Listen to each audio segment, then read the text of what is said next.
Hello दोस्तों, आप सभी का स्वागत है हमारे नए वीडियो में। तो फ्रेंड्स, आज का जो हमारा टॉपिक है वह पीरियोडिक टेबल से है। इससे क्वेश्चन कंपटीशन में बार बार जो है एग्ज़ाम में पूछ लिए जाते हैं। तो आइए फ्रेंड्स देख लेते हैं। तो जो हमारा पहला है वह डोब्राइनर साहब का त्रिक नियम, यानी कि 3 एलिमेंट होंगे और उनमें एक सिमिलरिटी चलेगी। समझ गए आप? यानी कि जो मान लीजिए एक्स वाई और जेड तत्व है, तो इसमें कहा गया ये है कि जो फर्स्ट और थर्ड वाला जो तत्व है, इन दोनों का जो औसत होगा यानी एवरेज होगा, वह बीच वाला तत्व होगा। समझ गए आप? इन्होंने यह त्रिक नियम दिया था। इसके बाद हमारे आए न्यूलैंड साहब। न्यूलैंड ने अपना अष्टक नियम दिया। इसमें बताया कि प्रत्येक 8वें तत्व के बाद जो तत्व आएगा वह सिमिलरिटी दिखाएगा। फिर उसके बाद इनका भी जो पीरियोडिक टेबल था वो फेल हो गया। कुछ तत्वों तक इनका चला, उसके बाद ये फिर दोबारा ये फेल हो गए। फिर उसके बाद आए मेंडलीव की आवर्त सारणी। मेंडलीव की आवर्त सारणी में यह बताया गया कि जो तत्व होते हैं वह परमाणु भारों के आवर्ती फलन होते हैं। फिर बाद में मेंडलीव साहब का भी जो पीरियोडिक टेबल था वह रॉन्ग हो गया।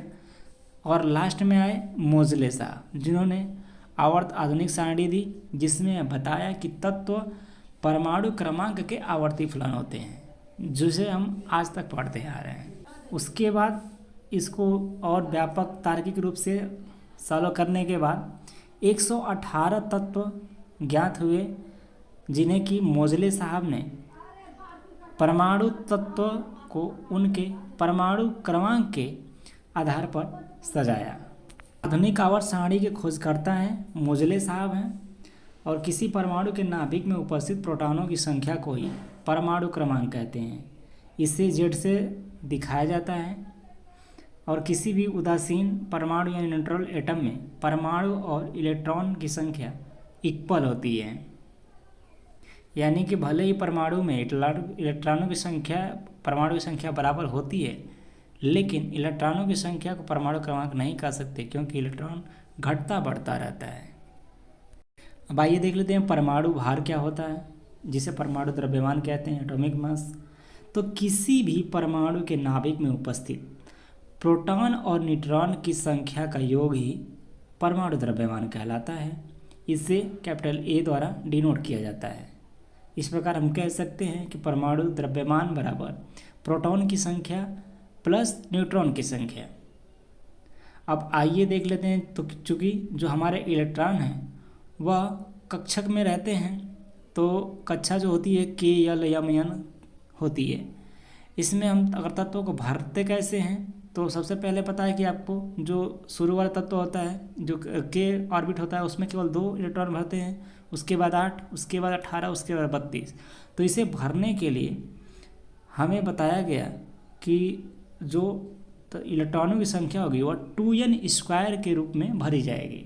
यानी n की जगह पे 1 रखेंगे तो पहले तत्व में आपका 2 हो जाएगा, फिर n की जगह 2 रखेंगे तो दूसरी कक्षा में 8 हो जाएगा। इसी प्रकार इलेक्ट्रॉन को भरा जाता है।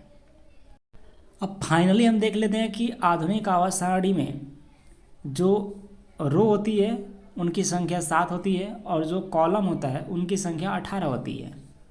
तो जो रो होती है उसे आवर्त कहा जाता है, और जो कॉलम होते हैं उसे ग्रुप कहा जाता है, वर्ग कहा जाता है। तो आधुनिक आवर्त सारणी में 7 आवर्त और 18 वर्ग हैं। अब तत्वों को भरा कैसे जाता है, तो तत्वों को आवर्त में 2, 8, 8, 18, 18, 32 और जो 7वां आवर्त है वो अब अभी अपूर्ण है। टोटल कितने हैं हमारे? 118 तत्व हैं होते हैं, वो एस ब्लॉक में आते हैं। तो जो ग्रुप 1 होता है उसे क्षारीय मृदा धातु, उसे मृदा धातु कहते हैं, और जो ग्रुप बी 2 होता है उसे क्षारीय मृदा धातु कहते हैं। नेक्स्ट हमारा पी ब्लॉक है। पी ब्लॉक में आपको वर्ग 13 से लेकर वर्ग 18 तक के जो तत्व होते हैं वो सभी के सभी पी ब्लॉक में आते हैं।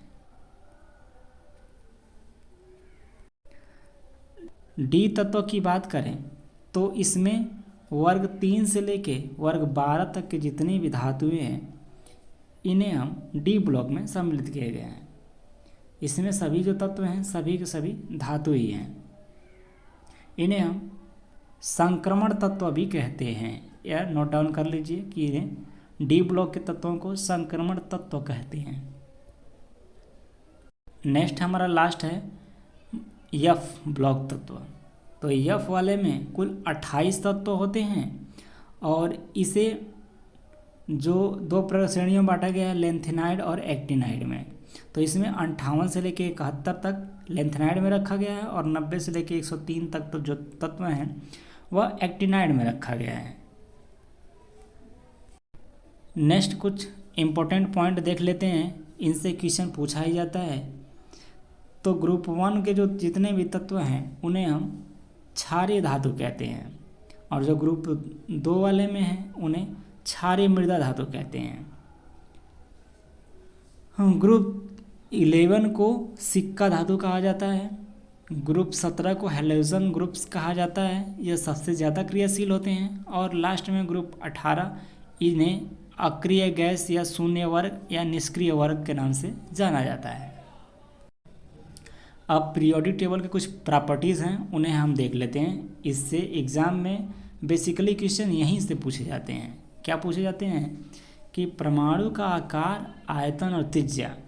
हम पीरियोडिक टेबल में ऊपर से नीचे जाते हैं तो क्या होता है और दाएं से बाएं जाते हैं तो क्या होता है। तो आकार, आयतन और त्रिज्या ऊपर से नीचे जाएंगे तो बढ़ेगा और बाएं से दाएं जाएंगे तो कम होगा। आप देख लिए सिंपल सा बनाया गया है। बताया गया है कि हाइड्रोजन में 1 है, लिथियम में 3 है, सोडियम में 11 है। यानी कि ऊपर से हम नीचे जा रहे हैं, बढ़ रहे हैं, तो हमारे जो परमाणु का आकार है, आयतन है, त्रिज्या है, वो बढ़ती जा रही है। नेक्स्ट प्रॉपर्टीज़ है हमारी आयनन विभव और इलेक्ट्रॉन बंधुता। तो इसमें सेम कंसेप्ट है कि ऊपर से नीचे जाएंगे तो कम होगा और बाएं से दाएं जाएंगे तो बढ़ेगा। नेक्स्ट और लास्ट हमारा प्रॉपर्टीज है विद्युत धनात्मकता और विद्युत ऋणात्मकता, यानी इलेक्ट्रोपॉजिटिविटी और इलेक्ट्रोनेगेटिविटी। तो ऊपर से नीचे जाएंगे जब टेबल पीरियोडिक टेबल में तो वहाँ पे बढ़ेगा और बाएं से दाएं जाएंगे तो कम होगा। अब इसमें कुछ पॉइंट नोट करने लायक है कि आवर्त सारणी में फ्लोरीन सबसे अधिक विद्युत निगेटिविटी तत्व है। और नेक्स्ट है कि जो सीजियम तत्व होता है यह सबसे अधिक धनात्मक तत्व है। सर्वाधिक इलेक्ट्रॉन बंधुता वाला तत्व जो है वह क्लोरीन है। उम्मीद करते हैं फ्रेंड्स यह वीडियो आपको पसंद आई होगी। केवल इतना ही पढ़ के जाइएगा, आपका क्वेश्चन एक भी नहीं गलत होगा। धन्यवाद।